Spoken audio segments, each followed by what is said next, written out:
Unità 5.5. Unità 5.5. Perché così si dice dialogo? Un dialogo? Un dialogo? Porque avesse apie modalinius veiksmažodžius. Trumpam apie ką eina kalba. Modaliniai veiksmažodžiai yra tie veiksmažodžiai, kurie nenusako veiksmą, o nusako aplinkybę, kuri susijus su tuo veiksmu. Lietuviškai yra tie patys. Galėti, potere. Norėti, volere. Ir turėti reikšmė privalėti. No, turiu šunį, o turiu išeiti. Gerai? Itališkai dovere. Kartais prie jų dar sakoma mokėti, sapere. Kas bendra šitiem veiksmažodžiam? Kad kai tu sakai noriu valgyti, nežinai ar valgai ar ne. Žodžiu, įvardai valgymo veiksmą, bet neaišku, ar jis atliekamas. Noriu valgyti, galiu išeiti, privalau bėgti, moku skraidyti. Aš tik sakau, koks yra mano ryšys su tuo veiksmu, bet nei vienu atveju neatlieku jo. Visiems aišku? Čia visose kalbose. Turbūt. Taip yra. Bene, dabar darysim taip. Klausysime dialogo e paskui žiūrėsime, kaip būsim viską užrašę. Allora, zia Stefi, perché non resti qui da noi a dormire? No, grazie Luca. Non posso. Domani devo alzarmi presto. Magari ti chiamo un taxi, se non vuoi prendere il filobus. Ottima idea. Gli puoi dire che sono sotto fra 5 minuti. Va bene, zia. Bene, žodžiu, užrašėm dialogą, dabar pažiūrėk, kaip jis atrodo.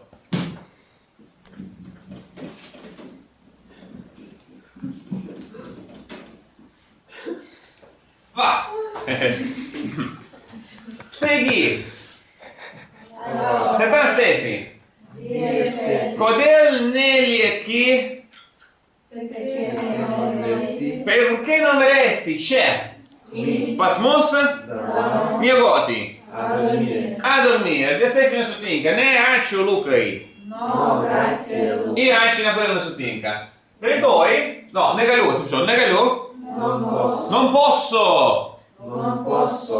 Rytoj Domani. nesako turiu keltis. Sako, turiu keltim. Dėl to, kad, žinau, bendratis yra alzar. Sì, bet jį kalba apie save. Kaip tu sakai mi chiamo apie save, jinai sakys mi, o ne si. Turiu, devo alzarmi. Devo alzarmi anksti. Devo alzarmi, galima. Čia užsirašyti. Vėliau bus naudinga. Devo alzarmi, poi. Devo alzarmi. Aš devo alzarmi, bet tu devi alzarti. Gerai? Puiku. Devo alzarmi presto. Galbūt magari, kitas žodis magari, turi dvi reikšmes. Viena yra galbūt kaip ir forse, čia pavyzdžiui, o kita labai svarbi reikšmė magari, čia tokia intonacija, magari, reiškia duok Dieve, kad tai būtų. Magari. Gali būti ir su liūdesiu. Taigi, rytoj važiuoji prie jūros, sakai. Magari, tipo labai norėčiau, duok Dieve, kad tai būtų, bet nėra. Va bene? Gal norisi degtinės? Magari.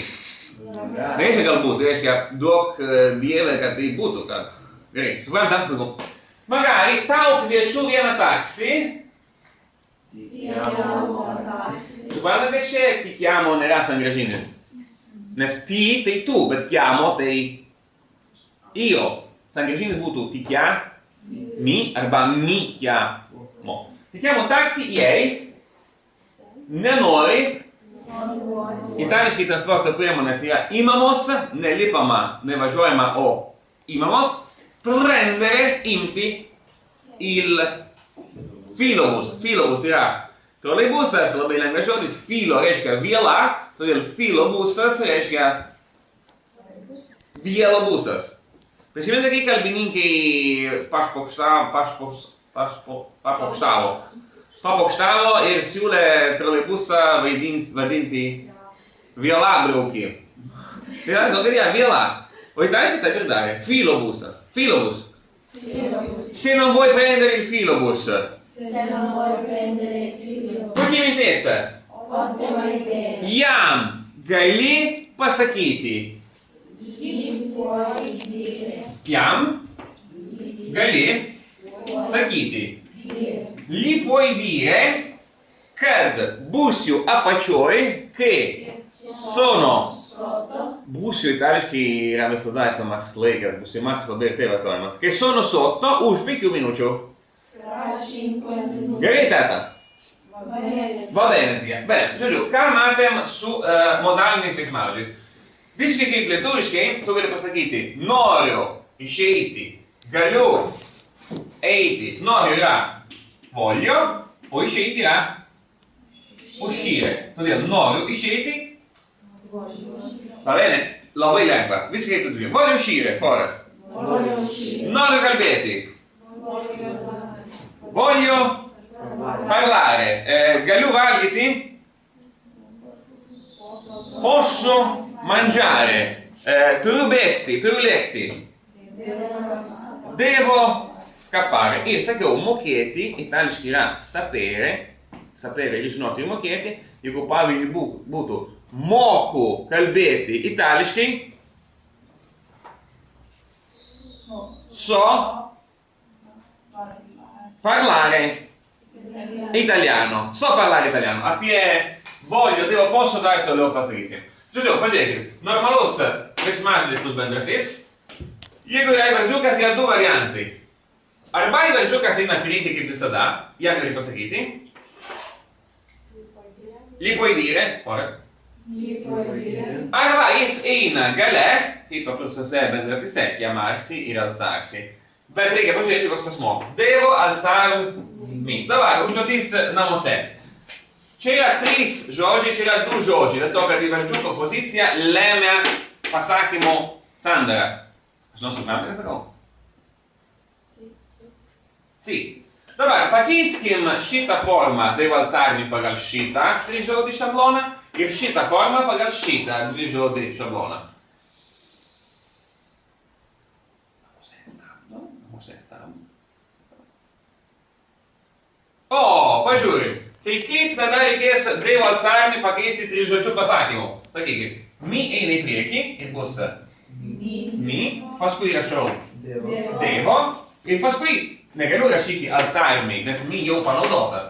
Todėl alzare grąžinu galūnę. Mi devo alzare, Horas. Devo alzare. Gerai. Bene.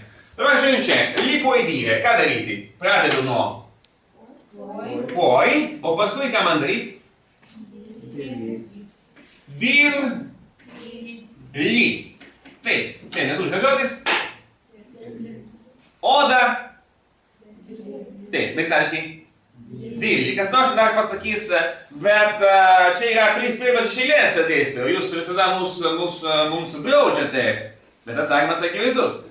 3 priedas iš eilės yra labai galimi, jeigu paskutinis, trečiasis yra L arba R. Kodėl taip yra? Dėl to, kad L ir R yra ne visiškai priebalsiai. Jie netgi gali būti kirčiuoti lietuviškai. Vardas. Silpnas. Ar gerai? Bet. Dar jūs turėtume ką nors protingo klausti. Kuo skiriasi šitie? Turiu omeny su įvardžiuku gale ir priekį. Beveik protingas klausimas. Iš esmės skiriasi tuo, kad čia yra 2 žodžiai, čia 3. Nemanau, kad italas bet koks jaučia kažkokį skirtumą. Tiesiog yra 2 galimybės. Tinginiam galiu pasakyti, jūs nieko naujo neišmokite, toliau padėkite įvardžiukas prieš visą veiksmažodį ir viskas bus gerai. Tas pat kaip mi piace, Horas. Savame suprantama, kai yra neiginys eina dar prieš tai. Neturiu keltim. Non devo alzarmi. Žinau, kad keltis, bet čia jums. Non devo alzarmi, negali jam pasakyti.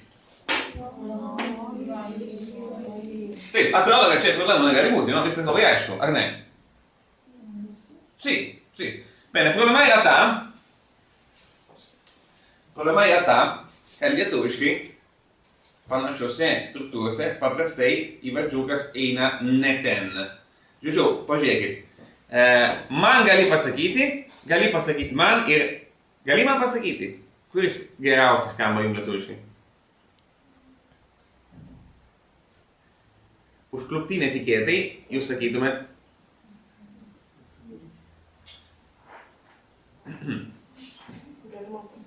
Gali man pasakyti.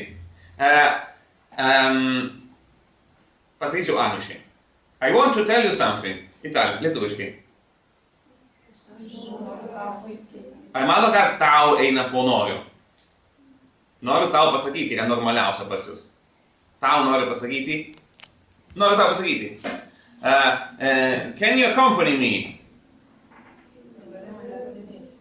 Iš karto gali mane palydėti. No, mane gali palydėti. Ar gali palydėti mane? Suprantam? Suprantam. Tai va, visa esmė yra, kad itališkai jūs galite į vardžiuką dėti priekį arba gale, bet per vidurį niekada. Žodžiu, kas jums normaliausiai yra čia galvoj, kad į vardžiukas eina po pirmo veiksmažodžio, itališkai yra neįmanoma. Tam, kad to įsitikintumėm, aš turiu medžiagą filmuotą.